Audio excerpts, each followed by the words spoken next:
All right, it's time for Yogi and the BeachMan. Hi, I'm Jim the Yogi. And I'm Rick Beach the BeachMan. We're two Michigan transplants, now living in Southwest Florida. In fact, we're cousins born in 1964, just a month apart. I like to meditate. And I like to play bass in a band. I'm into chanting Om. And I'm into throwing down some classic rock. But together, we're on a mission to promote people that are helping other people. We want to make the world a better place. One conversation at a time. So sit back, turn up the volume, and get ready to laugh. Because we like to have fun while we spread the love. Interviewing lovely people, yes, we have fun. Welcome to Yogi and the BeachMan. Today we are with Kevin Palmieri. Kevin is the founder and co-host of Next Level University, a top 100 podcast. And we're excited to have him just for so many reasons. He's got a great story. He's doing so many things, and we want to learn from him. So welcome to the show, Kevin. I'm Jim the Yogi. I'm Rick Beach the BeachMan. Thank you so very much for having me. I appreciate it. I'm excited to chat. Excellent. We're excited too. So I read over your profile, and it talks about you. Well, first off, tell us a little bit about yourself. Where are you from, and what you've been doing? I was born and raised in Massachusetts. Okay. I promise I'm not a masshole, but I was born and raised in Massachusetts. And I've had a weird, strange existence where I tried to find success. I eventually found success, quote unquote. Still ended up going through some suicidal ideations, left the old life, and then I started a podcast as any young man trying to figure out his life would do. And of course, that's what all young men figuring out their life. That's it. I mean, if you haven't started a podcast, you haven't lived. And then I left my job in 2018, and I've been doing this full time since 2018. So it's been a very weird, unpredictable route for sure. Yeah. So you said you found success, and then you ended up having suicidal ideation. What was that all about? Can you explain that? Yeah. So I was raised by my mom and my grandmother. I didn't know my dad. I didn't meet my dad until I was 27. So I always felt like the young boy with a chip on his shoulder. Mm-hmm. Decided pretty early in life that I wasn't going to go to college. Just, I don't know what I want to do. I'm not going to pay a school to help me figure it out. Yeah. Right. But all my friends went away to college, and I got a job at the local gas station. And that was my first dipping my toe into the real world. Okay. Then I was a personal trainer. Then I worked at a hospital cleaning bathrooms and floors. Then I was a truck driver. Then I was a forklift operator, on-call firefighter for a short period of time. Did some construction. Mm-hmm. And at this point, it seemed like you were moving up the pay scale with all those transitions. Sometimes I wondered. It did seem that way, but it always seemed like I quit almost every job I ever had without having a backup. And while it sounds really cool, it definitely bit me in the butt on more than one occasion. Sure. You know, I wasn't exactly in the position of power. I'll put it that way. But I was probably 23. And I got this opportunity in an industry called weatherization. So essentially, the business's job was to go into large state-owned buildings, usually schools, and retrofit windows, retrofit doors, retrofit attics to make them more energy efficient. Yeah. So I went from making $15 an hour as a construction laborer to anywhere from $60 to $120 an hour at this new job. Nice. A broke kid.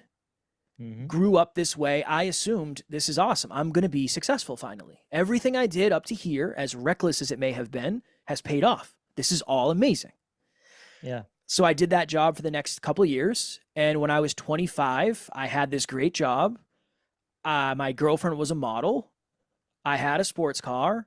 I was getting ready to compete in a bodybuilding show. So I was quite literally in the best shape I will ever be. Thought you look a little buff there, man. I appreciate it. I appreciate it. But I looked way better then. A new apartment, great friends, quite literally health, wealth, and love. It looked like I had them all. Yeah. Girlfriend ended up leaving me because I was so depressed. I was so anxious. I was a shell of myself. I was just struggling with life. I fell into the trap of, well, maybe I haven't made enough money yet, so let me go make more money. Grinded my face off for the next year. Ended up making $100,000 at 26. Dream come true, in quotations. Yeah. But then I realized that for most of my life, I'd lived unconsciously. The opposite of unconscious is hyperconscious. So I started a podcast in 2017. Fell in love with it. But as you know, when you start a show, there's not exactly a line of people out the door saying, how much money do you need to do this full time? Like, how much money could we give you? Right. Yeah. So I had to keep going to this job that I now hated because I knew it wasn't going to solve my problems. Yeah. I start calling out. I start leaving job sites early, showing up late. And I would get so depressed and so homesick every time I was packing my suitcase because we had a lot of jobs that were up and down the East Coast of the US. Okay. So I was essentially, the year I made the most money, I lived on the road for 10 months straight. And it was brutal. Yeah. Eventually. It sounds romantic, but when you're, right? I've had those gigs too, where you're, oh man, I'm going to get to see the state of Florida and drive around. And it did. And it was fun. And, there were some highlights, but 90% of the time it was a drag when you're packing up and you're not going to be home for 4 days or something. Yeah. I used to tell people it was like having a rock star life without any of the rock star benefits. It was just it was just travel. It was bad. Yeah. I recently left a travel nurse position where every 13 weeks I was going to a new hospital, sometimes in a new state. So I get that. Yeah. It's rough. Some people loved it. Some of the people I worked with loved it.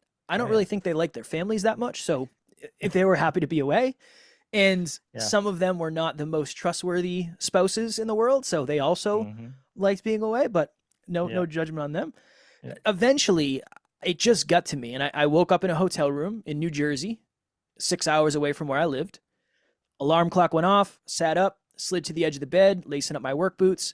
And the best way to explain it is there was 10 televisions on in my head at the same time, and every single one was on a different station. One is saying you're stuck here forever. Kev, you got so lucky to get this job. This isn't going to happen again. You're not going to get struck by lightning in a positive way again. You can't leave. You make more money than all your friends. You make more money than anybody in your family. You're going to let people down if you try to start over. And then the biggest thing was, do you really think you're going to be a podcaster? I mean, that's what that's our fallback plan. You're going to be a podcaster. You don't know anybody making money in podcasting. So it was in that moment where I thought to myself, well, if I was just to take my life, I would take all my problems with me. And I wouldn't have to worry about this. I wouldn't have to start over. I wouldn't have to face this hopelessness. Reached out to a really good friend of mine who's now my business partner. And he gave me a different perspective and some different possibilities that day. And then I ended up leaving that job 3 or 4 months later. And we were off to the races with this weird thing we were trying to do. I get that. You kind of made it seem like leaving a job without a job is a bad thing. I don't know. I disagree. I've always done that. Like when I'm done with a job, I'll leave the job without another job, because I always feel like when you know something's not right for you and you close that door, the universe will open another door for you. And it just recently happened to me. I started a nursing gig, and a few weeks in, I was like, I'm going to lose my sanity doing this job. I was working with mostly demented older patients. I couldn't, it just wasn't for me, And I left that job, and it was like a day or two later, a door opened right away, just contacted me and said, hey, I'm looking for something. And I said, I think I can do that. And now I moved into another nursing job doing it's local travel, and I really like it. It's fun. It's easy. And I'm not stuck in a facility and making good money and helping people, Yeah. Well, I think it depends on how risk averse you are. Yeah. You seem like someone who is, something's going to come. Yeah. And if it doesn't, you'll find it. Exactly. And I'm always high risk. I'm okay with that. Yeah. I wasn't, but I think I thought I was. Yeah. I just think for me, I remember when I was a forklift operator and driving a truck, I worked for my uncle. Mm-hmm. And one day I walked into the office, and my uncle was the logistics guy. There was the office manager, and then like the head guy. And I said, hey, what are your thoughts on me getting out early Tuesday, Thursday, and Saturday? I want to go to the fire academy. Mm-hmm. And they all laughed at me. They're like, no, that's not how this job works. And I said, okay, well, I'm done. I'm going to go do the fire academy. And they laughed. They said, you're just going to quit without having another job? And I said, yeah, I don't want to trade my life in for a building material company. I don't want to trade my life in. You guys own all my time. This isn't sustainable for me. Mm-hmm. And then I ended up doing the fire academy, which was one of the coolest things I've ever had the privilege of doing. I learned so much. And so I think I was just a little bit more reckless than planned. It always worked out, but Yeah. there was definitely some mud to crawl through in the interim, Sure. for sure. Sure. I get that. Well, I'm looking forward to putting you on my regular podcast to listen to, because that's I've been enamored with politics quite a bit for the last 6 months or so. So that's pretty much what I've been getting away from the self-improvement stuff and getting in the not health improvement stuff by following the political scene. Yeah. Yeah, So it's you not a healthy mentioned- place to live. That you're right about that. Yeah. I've cut back. All right, good. So you mentioned that every young man is trying to find themselves should start a podcast.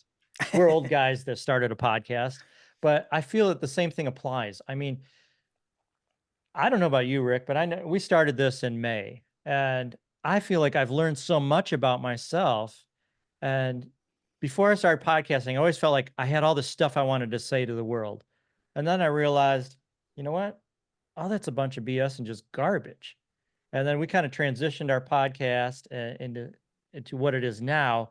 And I feel like we're bringing on people like yourself that have a good message that are helping other people. But what I'm trying to say is, it seems like you find your voice, or you get to know who you are through podcasting and who you're not. And I think it's very helpful. I am convinced that I have learned more from our podcast than any of our listeners have. Because after the episode, I go do something different. I go do this, and then I'm learning something about what's it like to be interviewed by two people at the same time that are related, that know each other super well. Like, I'm trying to infiltrate the relationship to, okay, cool. What's that like? Yeah. But yeah, I think if you start because you want to be right, that is a recipe for potential failure / pain. Yeah. I started because I wanted to have cool conversations with cool people. That was it. I didn't have a stance. I didn't think I had all the answers. I just wanted to think differently than I was thinking. And I wanted to talk to people who wanted to think differently than they were thinking. Yeah. And it's forced me to evolve. You can't have a self-improvement podcast that you do every day if you're not growing every day.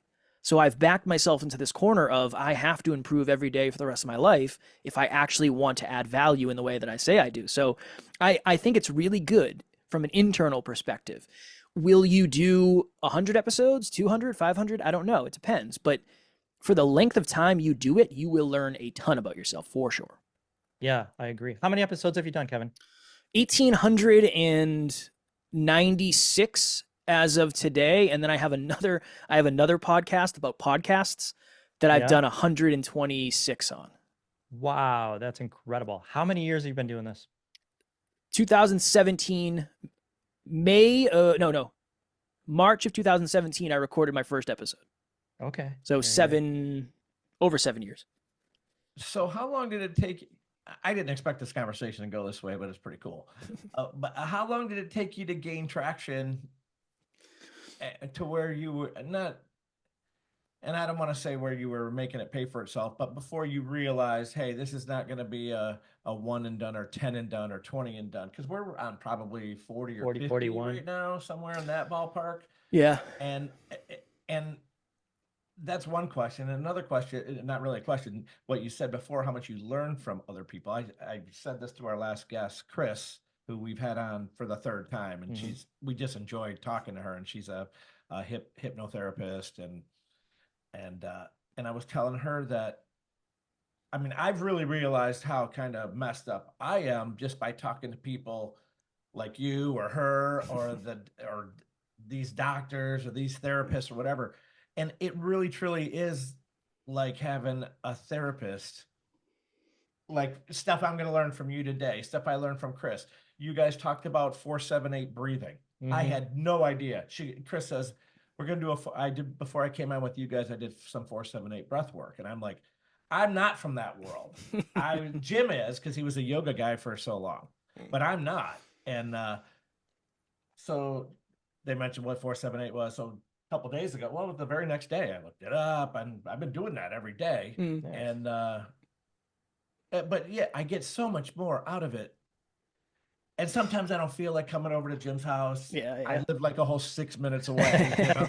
Oh, another podcast. But sometimes I forget about it, see it on the calendar. But every single time, once I get here and talking to people, I'm like, wow, that was a cool conversation. So, Well, it's again, but what you're literally cultivating the content that you're most interested in a way. That's the beauty of it, is if you're a roofer and you have a podcast about roofing, you're going to learn more about the thing you want to learn about.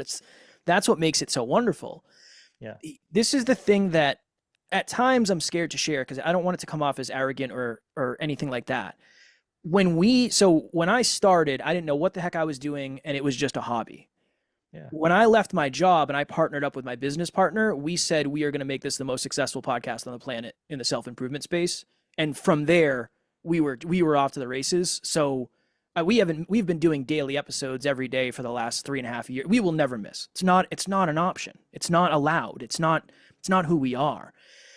First year, I think I had 1,074 listens. Not great. Yeah. I put a lot of work in. Not great. Second year, I think we had 28,000. So 28x is like really good. And then I think the third year we had like 130,000 or something. It was really then when I started to realize, okay, this could definitely be something. And in reflection, we were doing things. I mean, this was 2018, 2019. The world was a different place. Yeah. The virtual podcast thing wasn't like it is today. So we went to California and interviewed people. We went to Florida. We went to New Jersey. We were going all over the place, bringing our equipment and interviewing people, just putting it on credit cards, saying, we're going to figure this out. And we took some really big shots with guests pretty early on, because most people didn't have the capacity to do remote interviews yet. So we would literally, we had a mixer. We would connect our iPhone to the mixer, and we would just record the guest audio. We didn't even have the guest video. But we got some really big guests. So that was a big piece of it. I think that one of the times that really locked it in for me, I think it was episode 100. We had the opportunity to interview someone who's a friend now named Evan Carmichael. He's a really big guy on YouTube in our space, very successful. And he said, I'm going to give you guys 20 minutes, a 20-minute spot. All right, cool. We do 18 of the 20 minutes. And I said, all right, Evan, I want to make sure you get off here on time. I'm going to let you go. And he said, no, keep going. I'm going to give you guys a full hour because you guys ask such good questions. A couple weeks later, a month later, I had an email in my inbox from his team saying, hey, come interview me in person in Toronto. That for me was like, okay, we're on to something. Not only is the audience reaching out, but we are interviewing some of the most successful people we have ever had the opportunity to interview. And they always say we're doing a good job. We're doing something really right. And then shortly thereafter, we started coaching. So at least we started making some money, because I was $30,000 in credit card debt, and I couldn't afford to buy my now wife Christmas presents, and my car broke down. And it was literally like a comedy skit where I'd roll up to a stop sign and my car would just shut off.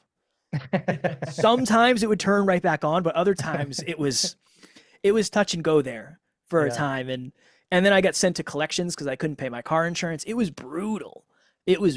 So while we were seeing the tip of the iceberg in success, so much underneath it was, this is some of the worst suffering I've ever done in my entire life. And I always like to share that, because it's easy to look now and say, oh, wow, you guys are doing well. We haven't been doing well for as long as we did terribly before. I get that. And I think that's important that you shared that for anybody that's on the road in entrepreneurship, or, working to create your own stuff. I mean, everybody from the outside always looks like, oh, you got your own business, you must be doing great, blah, blah, blah. But sometimes having your own business is the worst. It's rough. And you put in a lot of hours. You're not seeing the rewards. Your car's breaking down. You're scraping by, doing what you can. Your bank account's draining. I totally get that. So, but I think it's just that keep going, that consistency and the drive, and just, I think the universe eventually rewards those that really put the effort into it in the right place. Yeah. And it's not about me. It's all about confidence too, just having self-confidence. I've never been one. I don't like giving notice, or if I do, it's out of courtesy, and then I hope they just say, hey, go. Whether I have another gig or not lined up, because probably like you two guys, I just know it's going to work out. I Yeah. know my drive, and I know my all my positive attributes are going to just fall into place. Mm. And I've never worried at least never Mm-hmm. about getting another gig. Yeah. And it's always been a move up too. Yeah. Well, at least the last 20 years or so. I do have 2 questions for you. I don't know which one to ask first, though, because I want to ask you more about podcasting, but I also want you to share with us more about the coaching you've done and how that's gone and Sure. what kind of coaching. So I guess let's stick with the topic of the podcast first off. So you're saying it took you like 3 years, but what did you find really helped build your podcast? Was it social media or just getting all those episodes out there? It was the obsession with understanding the audience. So Okay. when I started, I'm a tattooed bodybuilder who loved watching mixed martial arts, and I thought other tattooed bodybuilders who loved watching mixed martial arts were going to follow the show. Mm-hmm.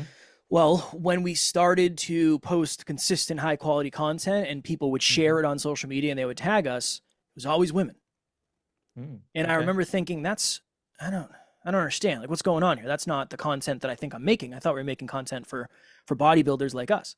Yeah. So I would literally reach out to someone. One of our first ever listeners ended up being a client, ended up coming on the team. Her name's Jenna. Mm-hmm. I remember I reached out to Jenna and said, hey, are you open to jumping on a FaceTime call? I'm not going to sell you anything. I don't have anything to sell you.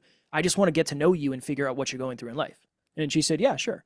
So I did that a bunch of times with people, and I would literally give my phone number out and I would just hop on a FaceTime call and I would just say, what's your life like?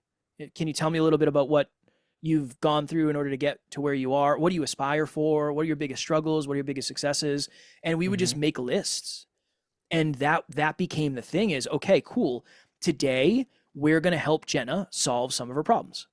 And we had a picture. I had a picture up in the studio of the person I was talking to. That's how specific we were.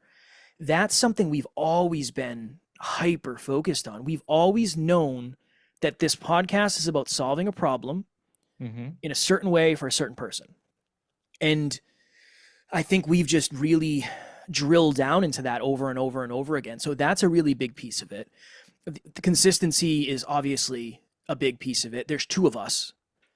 If you think I work hard, my business partner is just grinds. Yeah. He works 7 days a week. Yesterday was a 16-hour day for us. Today will be another 16-hour day. There's 2 of us, so it's really hard to compete with 2.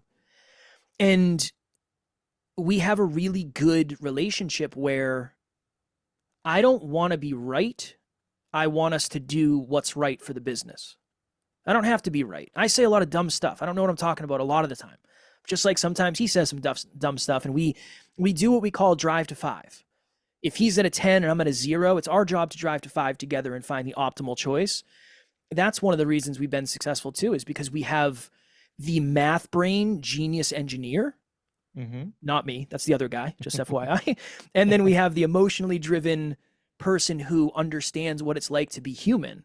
And we have both sides of that spectrum. So behind the scenes, we have these world-class systems. In front of the scenes, we have, I'm going to talk to this person about this specific problem. So I think it's a mix of all that stuff. And the other thing too is it is a priority. This podcast, outside of my wife, there are 2 things I die for: my wife and this podcast. No questions asked. Like, this is my baby. I'm all in on this thing. I'm not going to retire. This is what I'm going to do for the rest of my life. So it's always a priority no matter what, and it never won't be.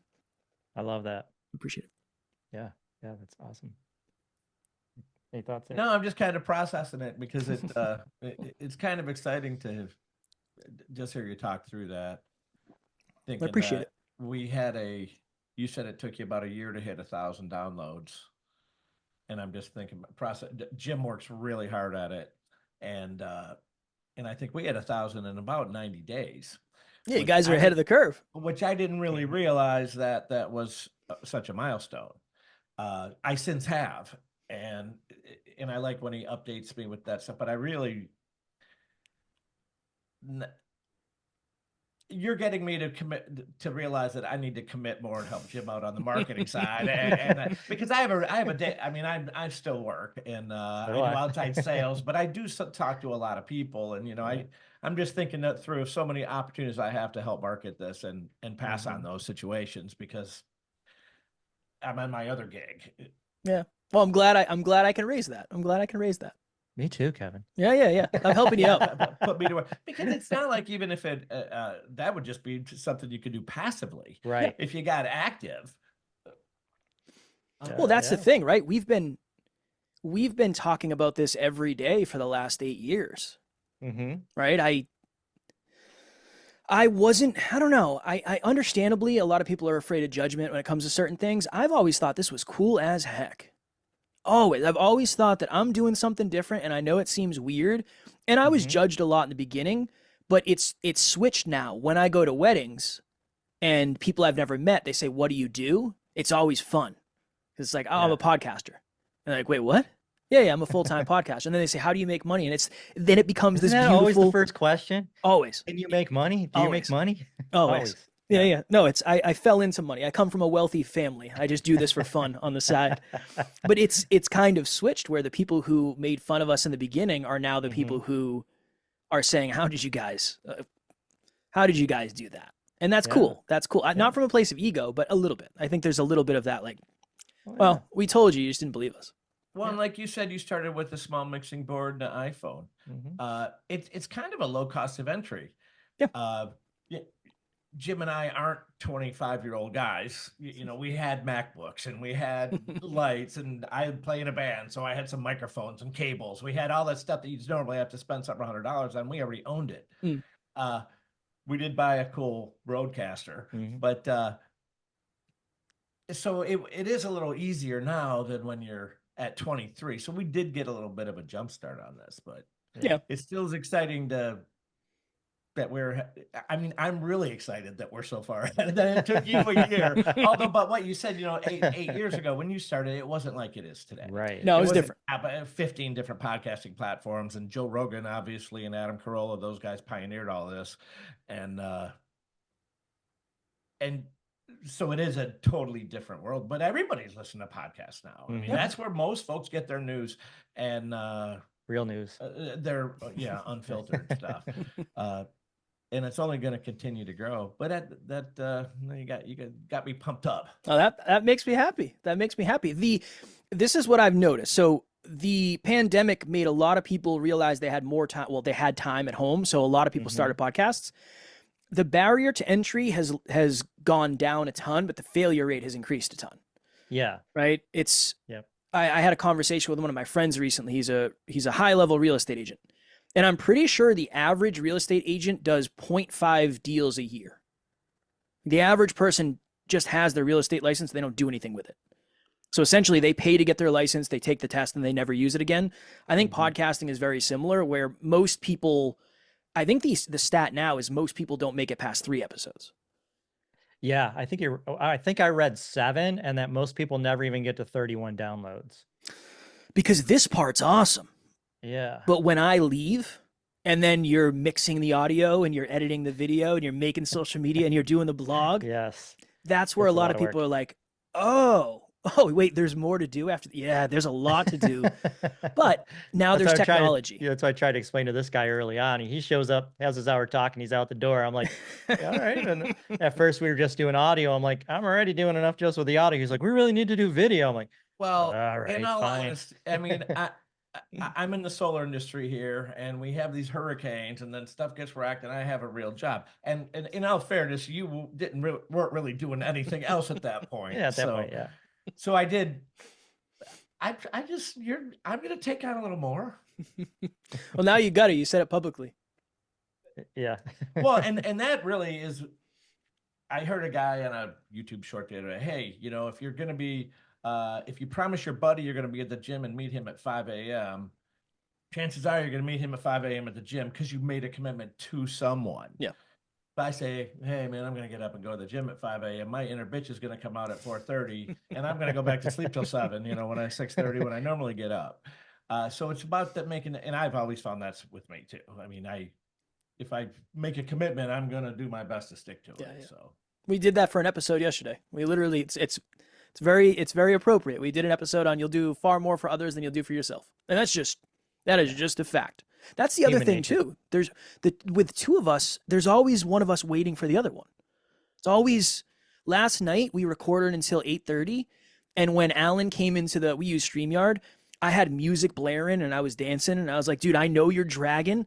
I got us. I'm going to hold the line. We're going to be fine. And we had a blast. And other times when I'm riding the struggle bus, he does that for me. So yeah, to your point, it's always important to have something. It's about something bigger than you. It's not just about you. There's more necessity. Right. So you co-host with your partner there? Is it? Yeah. So every show you're kind of doing what we're doing with two guys on and. Yep. Okay. Yeah. Cool. We've done it together. I think I did the first 7 episodes by myself, and then the rest we've done together. Nice. Yeah. And then you said you got into coaching, and that started paying some of your bills.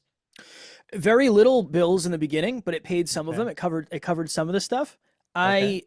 So I had a conversation with Alan, and I said, dude, I got to start making money because the credit card companies only let you off for so long. You know, they're not happy with me. And he said, this is what we should do. We should start coaching for free. And I said, brother, I need to start making money. Are you hearing me? Yeah. Did I misspeak? And he's like, well, Kev, you've never coached before. You need to build up confidence and you need to see if you even like it. So go get some clients for free and then see what happens. It's like, I hate you, but you're right. Okay, cool. So I reached out to 5 people. And again, this is why it's so important to know the audience. I reached out to 5 people who I knew listened. And I said, hey, I'm interested in doing coaching. I've never done it before. I don't know what's going to happen. It's completely free. I will coach you for 2 months. And at the end of the 2 months, if you want to keep working together, we'll figure something out. And all 5 people said yes. Okay, cool. So I went to Alan and said, okay, I have 5 clients now. What do I do? Like, well, our podcast is about awareness and self-improvement and consistency and all that. Just help people with that. Okay. All right, let's see what happens. So I coached all 5 people for the 2 months. At the end of the 2 months, I said, I can't do this for free. What do you think of $50 a call? And everybody said yes. So I went from making $0, negative dollars technically, to $250 a week. And then $50 an hour went to 75 because demand got filled and then it kept going. And then strange things happen when you stay in something long enough.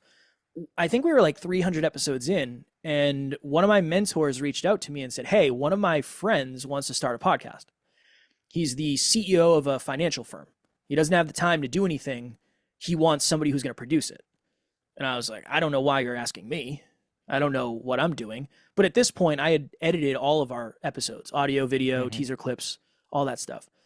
So I ended up meeting this guy, and he's like, yeah, how much would it cost for you to do all this for me? And that ended up being our first production client.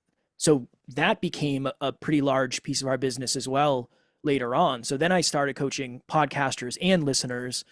Essentially now I only do one-on-one podcast coaching. My business partner does one-on-one business coaching. And then we have group coaching for our NLU community. What's NLU? Next Level University. Okay. NLU for short. Gotcha. Okay. So we have multiple revenue streams at this point. And the coaching that you started off doing, was this life coaching? Pretty much. Yeah, it was, if somebody wanted help with fitness, I could help them with fitness. If they wanted help with a relationship, we would talk about relationships. It was essentially anything where I might be 2 or 3 steps ahead of you that I feel comfortable actually leading you in. I'm happy to jam on that. And that became the foundation. Anybody come to you with things that you're like, oh no, that's out of my wheelhouse, I can't coach that for you? Mental health. Yeah. Anytime Okay. somebody would come to me and say, I'm going through some mental health stuff, I would say, I can't, I'm happy to help you find someone. I'm happy to support you in that, but I can't put you or myself in that position because that's not what I do. Sure. That makes total sense. Yeah. So you said most of your day-to-day coaching is coaching podcasters. Yes.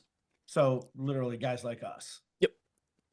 All sorts of people. I work with business owners who started a podcast to increase brand awareness. I work with entrepreneurs who are just starting their businesses. Anywhere. Yeah. Some people who haven't even started yet, I help them launch. So it depends. It depends. I tend to work with heart-driven people who want to impact first and usually don't think about money as much as they should. It just tends to be the audience that I attract, which is great because those are the types of people I love working with. That tends to be the audience. Yeah, I've always really struggled with the financial part of things. It's like, to me, that's not as important as probably should be sometimes, because it's more about what I'm doing and who I'm helping, you know? Yeah. And my wife often is the one that's on my side, and she'll be like, you know, you got to get paid for that. You know, you can't just do that for free. You know, we got bills. Well, money doesn't have to be first, but if it's like 15th, you might be in trouble. So it's usually just saying, this is what I say all the time. On a scale of 0 to 10, how important is this mission to you? 10 out of 10. Awesome. How long will this mission last for if you don't make money? Probably another 6 months. Cool. How are you going to feel when this mission dies and you can't bring it to the world anymore? I'm going to feel terrible. Cool. We can start changing that today. Just, it's not about making money. It's about keeping the business, the mission, the purpose going. I would do this for free. I genuinely would. Now, would I be able to have a 10th of the impact I'm having? No, probably not, right? Because I wouldn't be able to do as many episodes. I wouldn't be able to do this. I'd have to be doing something else. So the money essentially is a tool that helps you spread more impact if that's what you're in it for in the first place. Yeah, absolutely. Yeah, I could see that, because if I didn't have to go out and work a real job, I could obviously do more promotion, more shorts, all the things, you know, maybe podcast more than twice a week, you know, hit more listeners, bring more good content. Yeah, absolutely. Well, one thing we've had issues with, not a terrible amount of issues, but it is just finding cool people. And Jim works hard at that. We know people locally, but they don't have a foothold or, you know, any follower, you know, they're just smart people locally. So when you guys first started going and bringing in guests, were you looking for just anybody interesting you could have a good conversation with? Or in the beginning, yeah, one of my first episodes was with a kid named Dan, who I went to middle school with, and I hadn't talked to him since middle school. And I saw him on Facebook one day, and he was in a band and he was boxing. I was like, this would be such a cool conversation. I said, hey man, weird ask, I know. I live in New Hampshire. I have a podcast. I'd love to have you to my house. Everything will be set up. I'll interview you, and then whatever, we'll see what happens. And it was awesome. It was just so much fun. Then when we started to really be strategic, our thought was, we want to get the people who are the best in the world at this on. So a lot of what we did was, I mean, we sent hundreds and hundreds and hundreds of emails, just emails every single day to people. And what we would do is we would have an A list, a B list, and a C list. C list is somebody you can get on today. If I reached out to this person, they'd most likely come on. B list is like a stretch. A list is the cards have to be, you have to have 4 of a kind for that to happen. And we got a couple of those. A couple of those actually happened. But we would be very strategic with people who are launching books. In our space, entrepreneurs are launching books all the time. They're always doing book tours. Yep. Hey, Brad, we saw that you're coming out with your book. We're NLU. We have X amount of listens, X amount of followers. We'd love to give you an opportunity to talk about your book on our podcast. Boom. That was a potential for us. The other thing is, when we would interview people, we would do a really good job. So then we would think of, okay, who is that person friends with? Let me message that person and say, hey, we actually just had your friend Brittany on, and Brittany said she had a really good time. It only takes 30 minutes of your time. Are you interested? So it was kind of the networking game of, when you go from 0 to 1 and you get a big guest on, and then you just make sure you stop name dropping that guest. And then when you get 2, you name drop both. And then eventually, when you have a list of 10 people, unless the person's just super busy or all they care about is your numbers, you have enough trust and social proof. So that was a really big thing for us. And we were very specific with the way we sent messages. I mean, we spent hours crafting emails to make sure it was the right flow. Everything was custom.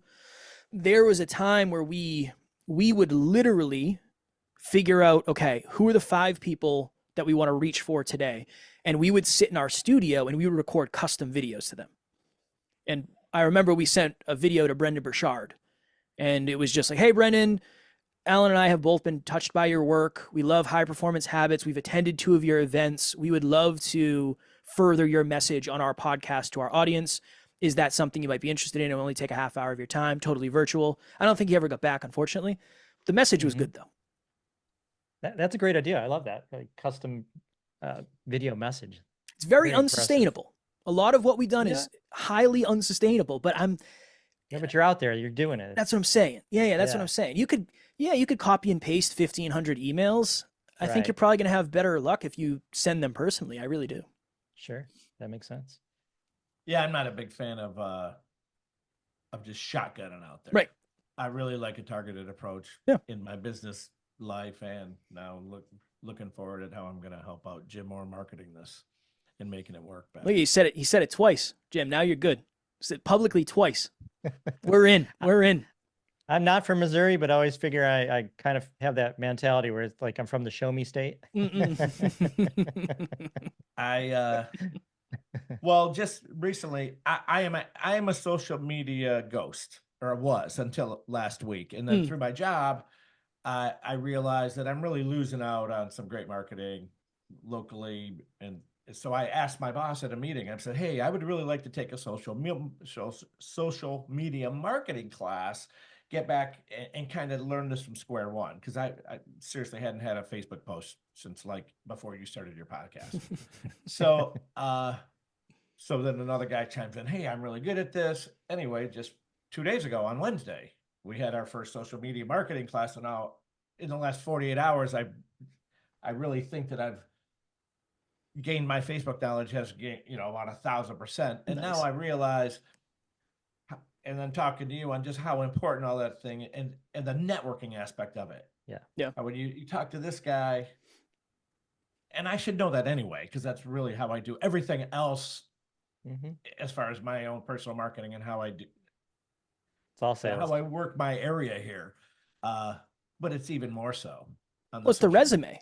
Now it's your resume. When you go on my feed, you know what I do, you know what I don't do, and you get a really good idea, at least, of who I am. And people are looking for proof now. Proof is easier to find and easier to create, I guess. But yeah, that's what people are looking at. All people are thinking is this worth my time? That's it. Is the amount of time I'm going to put into this worth the result I'm going to get out? And if you can stack it so it is, you have a far higher likelihood of getting the person to chat with you at least. Which is really interesting. Before the show, I was like, we were talking about what you've been doing, and we're like, why does Kevin want to be on our show? I'll tell you. This guy's pretty big. I'm like, JP, how'd you get this guy? One, I'm not as big as you think I am. I appreciate it. It's the order for me is mastery, impact, and profitability. Mastery, I can get much better being on a podcast. Impact, I don't care how many people you have, because if one person's listening, that's one more than I would talk to if I was just talking to myself. I talk to myself a lot. And then profitability, I'm branding myself as, the NLU guy, the podcast guy. Right. But I don't know. I started this because I wanted to be the type of person that I needed. And the type of person that I needed where I am in life right now would not say, hey, how many listens do you have? Oh, you're not getting 100,000 listens a month. That's not enough.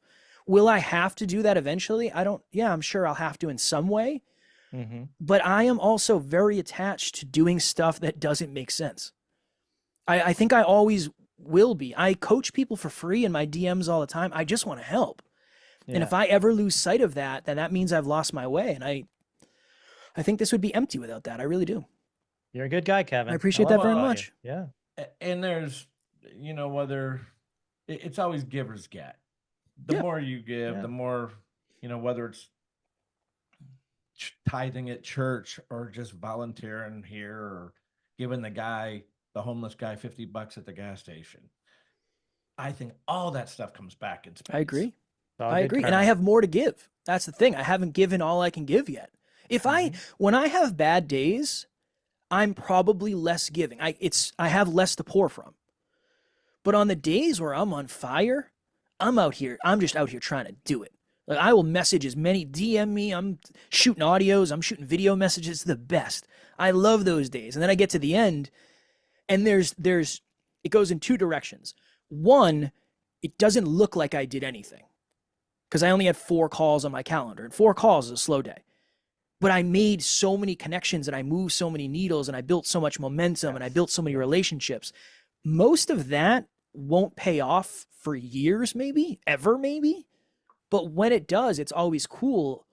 Oh yeah, I remember we talked like 2 years ago, right?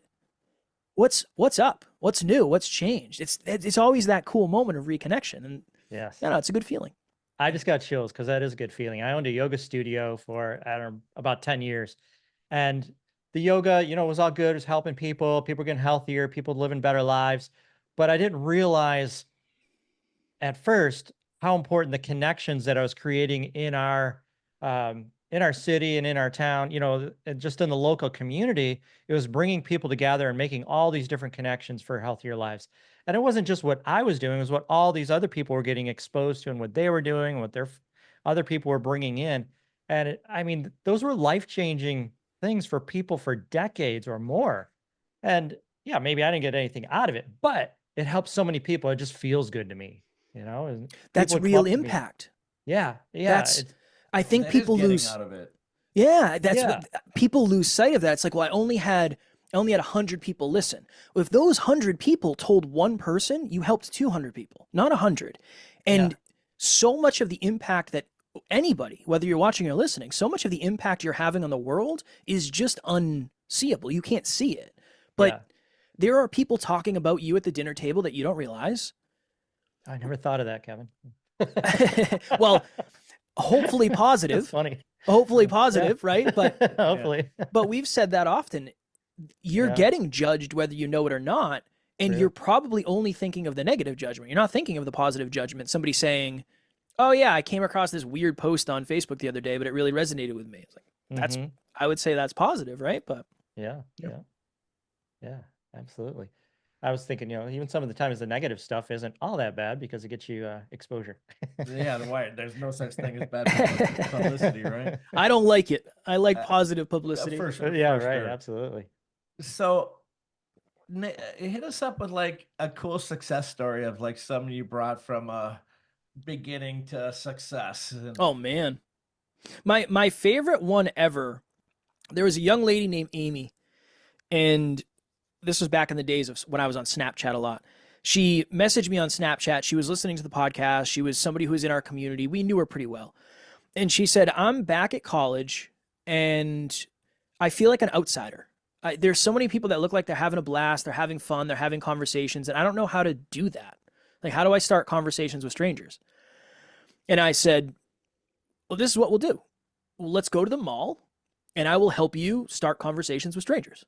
She lived locally. It was like, I didn't have a ton to do at the time. I wasn't super busy.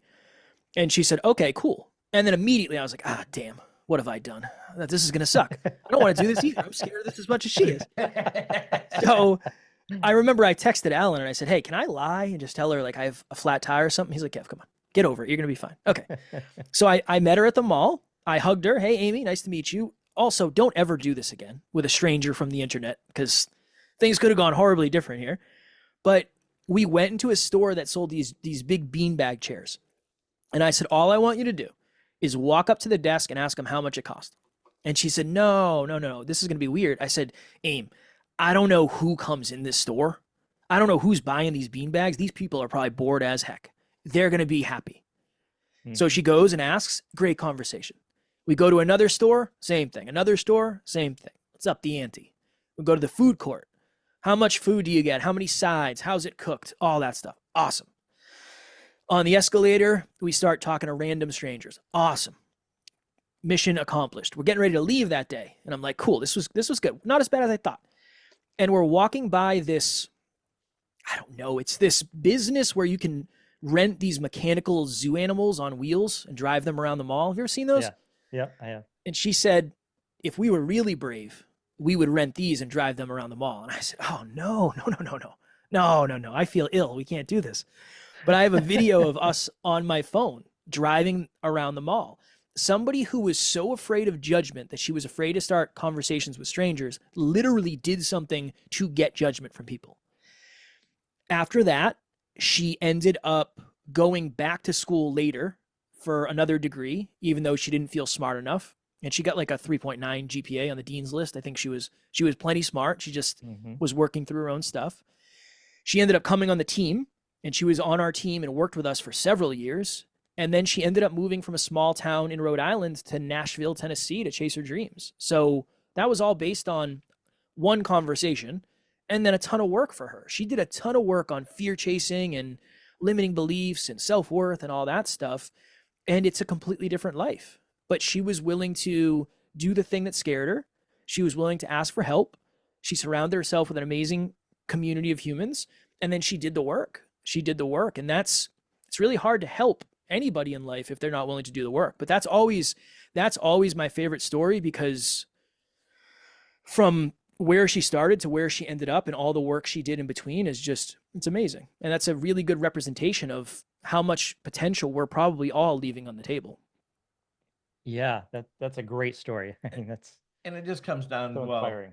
I think that it's just the ability to take somebody with little to no confidence and get them up to being self-confident. And it is very hard, number one. Yep. And more importantly, to not care what people think of you. I heard a quote a while, don't know if it's exact, but the real act of maturity is when you no longer care what other people think of you. And that's when that confidence comes in and say, I'm going to just talk to the guy in the elevator. Because who cares if he thinks that, or I'm going to go knock on as a sales guy, going to go knock on this door, going to reach out to this podcaster, and knowing that 90% of the time you're going to get rejected. Yeah. You just have to not care. Yeah. And most people are deathly afraid of that. Well, I was. But once you get it conquered, it actually can be fun. Yeah. Yeah. I think that's one of the unique perspectives that I've always tried to have is I'm not the self-improvement guy who always believed in himself. I'm not the guy who has unwavering confidence. That ain't me. That's my business partner. I've never met anybody as confident as him. He can do anything. He doesn't anything. That's not how I came up into this. So I have so much empathy for someone out there who is struggling with self-belief. I know, trust me. I've gone through so much to get to where I am, and so much of that has been the internal imposter syndrome, not good enough. It's very challenging to interview some very intelligent people when my co-host is a literal genius and he is pitching and catching with them, and I don't know what the heck they're talking about. That's a very humbling experience, and that can be very detrimental, but I've had to work through that. So yeah, I tend to like working with people who struggle with self-worth and self-belief, because it's a lot easier to build somebody up than it is to break someone down when they're entitled and delusional. And I can't really work with humans like that because I don't like tearing people down. I think that's the biggest piece, honestly. Yeah. Well, somebody that would be delusional in that aspect, or, entitled, they're probably not coming to you anyway. No, they don't like us usually, which is good. Exactly. That's what I would think. Yeah, it's set up nicely. Like we always say, if you're humble, if you're a hard worker and you're vulnerable, you're going to love us and you're going to love our community. If you think you should get everything for nothing, you are going to hate us, because I believe I'm exactly as successful as I should be. I should not be any more successful than I am because I haven't done enough work to get to the next level of success yet. Right. But I will. And then when I do, there'll be another level. There's always a next level. Yeah. Well, I'm really looking forward to digging deep into your podcast library. I appreciate it. I appreciate it. You won't run out of stuff to consume. There's plenty of content. It sounds like it. So, I mean, I wish I would have taken some time to do this, but before I ask this question, but is it mainly just you two guys talking, or a lot of times you get a guest in, or you just no more guests, a subject, or? Yeah, it's usually the same questions. What's the community going through? It's usually that your local community. No, that the podcast community. The podcast community. Yeah. Podcast community. Okay. Yep. Based on what we see in the Facebook group, based on the answers we're seeing, based on the people we're coaching, what do we feel like is going on? And then we think of, okay, well, what would help with that? What are some good stories that we have for that? And then we're off to the races. I'll be very, very transparent. We were moving our way up the guest ladder, and we had some big guests, and we had a couple very big guests scheduled. One, we recorded the episode and we canned it after. We said, I don't want to perpetuate this person's message. They're not the same person behind the scenes as they are in front of the scenes. I don't. Canned it.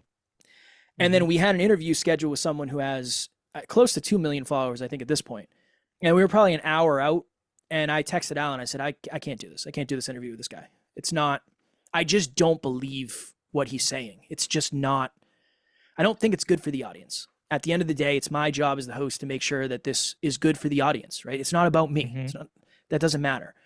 So that was the last time we ever booked a guest. And that was probably, I don't know, 2.5 years ago, 3 years ago, maybe. Interesting. Well, if you don't like or trust somebody, Yeah. I mean, you can never. I'd be the same way as you. Yeah, yeah. Well, You got we, we had a flat Earth guy contact us, wanted to be on our podcast, and Oh, he like had several, and then you had to respond to his, and you then click through to his website, and then he had questions. Are you somewhat believing? You know. And anyway, I just said, hey, I'm not really a player, but I'd love to talk to you about it. You know, we just thought it would be kind of fun. I sent that one over to Rick. I'm like, here, Yeah, you want this guy, you handle handle it, it. Divide and conquer. Well, Yeah, so but yeah, that's interesting that you just said I'm not doing that. But when we've had a couple people on that I wasn't really a player on, and I would push back.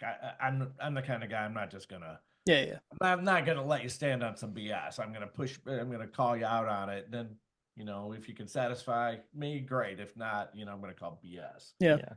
Well, it's not what's best for, I'll tell you, it's not what's best for growth. The strategy of having people with millions of followers and just not having them on is not the best for growth. I do think it's the best for alignment. We've had some we have said no to so many opportunities just because it's like it's out of alignment. This person's character is, we've had mentors that people pay thousands and thousands of dollars that we've moved on from just because it wasn't right anymore. It's I think going out of alignment, while it might help external results, it hurts self-worth. And For sure. yeah, there's no amount of external results that are going to fix self-worth. yeah, so true. I don't think we've had anybody on that would be like, I don't think their message is good for the public. No, it wasn't that. It was just that. You just weren't in alignment with what they're No. saying. He was a nice guy, but just he couldn't believe in. it was like vibrational life force. If you looked at if you looked at my grocery shopping list, it could heal all my ills. I wasn't a player on that, but It's a tough There's one. more to it. There's more to it than that. It was still, I was polite and cordial. I was never rude or mean. Of course. Well, at the end of the day, it's your show. You get to interview who you want. Right. True. That's true. That's the beauty of it. You started this so you could scratch your own itch. But I certainly come into every single talk we have with anyone with an open mind. Yeah. And a lot of them, I'm like, man, this woman, that's just weird. I don't know about this one. And I, 20 minutes in, and they just always seem to click. It's just fun. And like I said, I treat it more as now as a therapy type session. Yeah. With the people that we get. And like you said earlier, every single time you talk about a subject or spend an hour talking to your partner about this, you always come out smarter, especially if you're with someone smarter than you, like your partner is. Yeah, all the time. That's how I feel about him too. So. Yeah, he's got the higher IQ. I'll give you a little hack. Next time you interview a counselor or psychologist or family therapist or something, one of my favorite questions to ask was always, how do you know if your normal was normal? And it always opens a really cool dialogue about there's no such thing as normal. That was always my favorite question to ask because everybody has a different, cool, unique answer. I've always said I don't want to be normal. Fair. Normal Same. to me is dysfunctional, at least what our society considers normal. See, if I asked you that question, that would be we'd be going down, right? It's a great answer. Yeah. So. Yeah, sometimes I think we're cousins, like I said, we've known each other our entire lives. A lot of times, man, Jim's on a different place. He's out there. Yeah, and me and my brother, we'd be talking. I remember my brother Mike 10, 15 years ago. Yeah, JP's up there living in the woods up in northern Michigan, probably good healthiest and wealthiest of us all when it all said and done.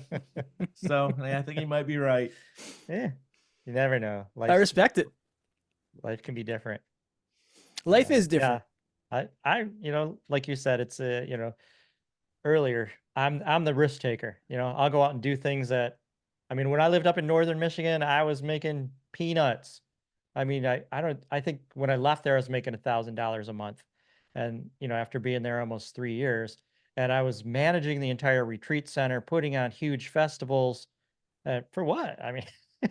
No, you were doing Because 100 grand a year job for free is what you were basically, doing, yeah, absolutely. But I loved it. I loved what I was doing. I believed in what I was doing, and I was helping a lot of people. Yeah. And I wouldn't change it. It was actually my dream job. But Well, And you get to So- live that dream. So good for you, man. Yeah, that's the thing, right? It's lessons, it's experience. Yeah, You'll never forget what you learned. yeah, And look And where you- you're at now. Yeah. yeah, yeah, Now you have a Right where podcast. you are, right where you're supposed to be. yeah. There you're a Exactly. podcaster, right? That's the path right. right there. You Yeah. made it. You've achieved it all. Yeah, and like when I owned that yoga studio, making all those connections, and now we're making connections through podcasting, and I didn't see that coming at first, but it's happening. I'm like, oh, this is amazing and great. It's one of the best parts. The podcast Yeah. community, all things considered, is relatively small.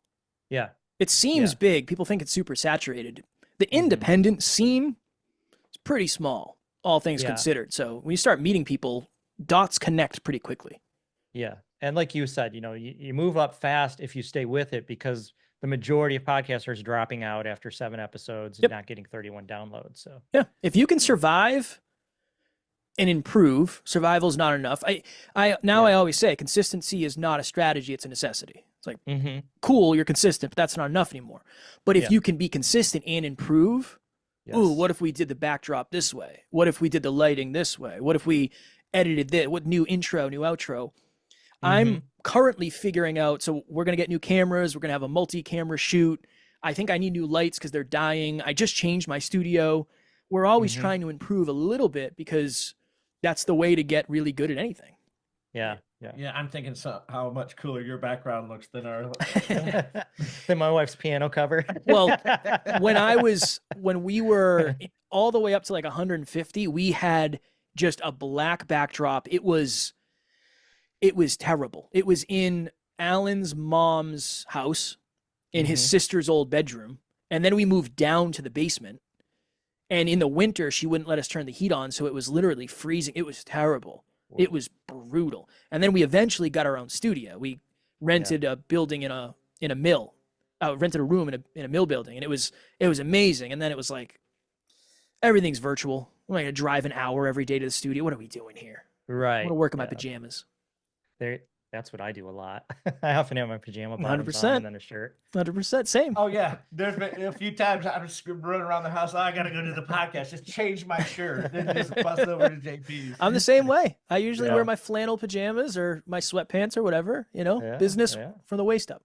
Yeah. Absolutely. Yeah. Fun. Today I came right from pickleball, so I'm like still in my pickleball attire going, "Oop, Nice. cut this one too close." but I still haven't made done it. pickleball yet. Oh man, you ever done any racket sports, paddles, ping pong, racquetball, tennis? I always struggled with turning the wrist. Okay. I used to hammer it over the fence. People got mad at me back in gym Okay. class, but no, I haven't done a paddle sport in many years. Okay. Because anybody that plays paddle sports generally just loves pickleball. I've heard great that- things. It's Yeah. fun. Yeah. I just got to That's get actu- my practice up. Yeah. It's actually one of our more popular episodes was on pickleball. We interviewed a guy that did he was an author that did a murder mystery based on pickleball, and every chapter he gave tips on pickleball and stuff like that. And Interesting. yeah. Yeah. so Okay. I'll have to very give that one a popular listen. episode. Yeah. Convert me to a pickleballer. It's a fun sport. It really is. And it's social. If you like meeting people, it's a great way to meet people. So. I love meeting people, but I do get to the end of the week and it's like I need to be alone now. So you're like me. You're like that introvert that's extroverted enough to start the conversations, go out and talk to people, but at the end, it's like, okay, I need my quiet time. I tell my wife, she'll say like, "What do you want to do on Sunday?" And I always say nothing. I don't want to see anybody. I don't want to go out.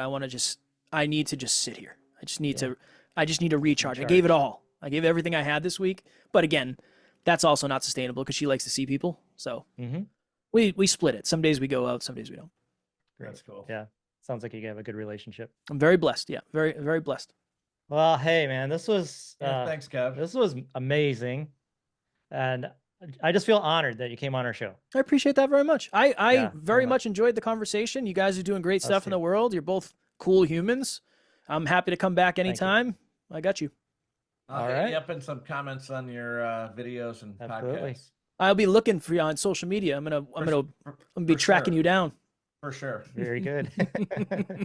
Yeah, we started with no social media, either one of us, which is Yeah. now Yogi and the BeachMan on Facebook. We're getting close to 800 friends. So Nice. it's getting there, building slowly. It's a great name too. It's a great title for a podcast. Thank you. Well, thank you. I was a yoga guy, and he's Rick Beach, the BeachMan. Yeah, it's Perfect. my last name. It's So like perfect. So Well, it gives you Yeah. an idea of what to expect. yeah, Oh, yeah, cool. Yeah, makes Little sense. free, unsolicited advice. Well, thank you. Like You're it. welcome. Yeah, yeah. All right, You're welcome. Kevin. Thanks, man. Have a great day. Yeah, as thank well. You so much. Thanksgiving. You Take as care. well. I appreciate you guys. I'll talk to you soon. Appreciate you. Hey, you, man. stick on for Yep. a second, Kevin. I got a Gotcha. question. I had something I was going to ask you that I wanted to ask you off air. Uh-oh. Yeah. Oh, I no. can't remember. Oh, nothing serious or anything like that. I just can't remember what it was now. I was It'll thinking come. about It always does. Yeah, I was thinking about it early in our conversation. I'm like, oh, I want to ask him a few questions off here, but I gotta jot those notes. yeah, I should have jotted notes. I have my stuff here. So If it comes back later, just shoot me an email. okay, will Anything. do. Questions, comments, Okay. concerns, whatever. That sounds good. Anything you want in the video, Links. or on our comments, links and all that. Just shoot it over in an Okay. email, and I'll get Yeah, all I'm that on low there for you. maintenance. I don't have a lot. Cool. But I'll talk to the team and we'll send it over. Great, appreciate it. And if you ever make it down to Southwest Florida, hit us up. Consider Yeah. it done. I haven't been to Florida in a minute, but maybe next year. Well, the It's weather's nice. getting rough up there, man. So You know what? This is what I've determined. I like the cold because it builds Yeah. character. okay. And maybe that's just How old me are you? justifying. How old are you? I am 35. Yeah. Okay. So I was the same way when I was your age. You're telling me it's And going to even- change? It did for me. I mean, even like when I was up in northern Michigan at that yoga retreat center, that was only 10 years ago. I was building huge ice rinks in the forest and shoveling the 3 foot of snow off it so I could skate. And I was just like, this is me. I'm gonna embrace it. Then I got closer to 60. I'm like, F this. No. I want warm fair. weather year round to stay more active. So Yeah, that's understood. Yeah, it is harder. The colder it gets, the more mobility I need to do in the morning before I go to the gym. I'm stiffer for sure. Yeah. Yeah. Well, we'll see. We'll see what the future holds. Yeah, you never know. Some people just always embrace it and love it. So you got a great attitude. I appreciate Love it. you, man. Right back to you guys. Anything you need, I'm an Peace. email away, genuinely. Okay, cool, Kevin. Cool, Okay. Kevin, thanks. Talk Thank you. soon. Sounds good. So if you just listen to this podcast and you appreciate the content and the work that we're doing, we would love your support. Look in the comment section of this episode. Subscribe, rate us, comment. This gets our podcast in front of other listeners. And if you noticed, we don't have advertisers. For the cost of a cup of coffee, you can help keep it this way. Become a supporter right now. We'd appreciate it. I'm Jim the Yogi. I'm Rick the Beach Man. Peace.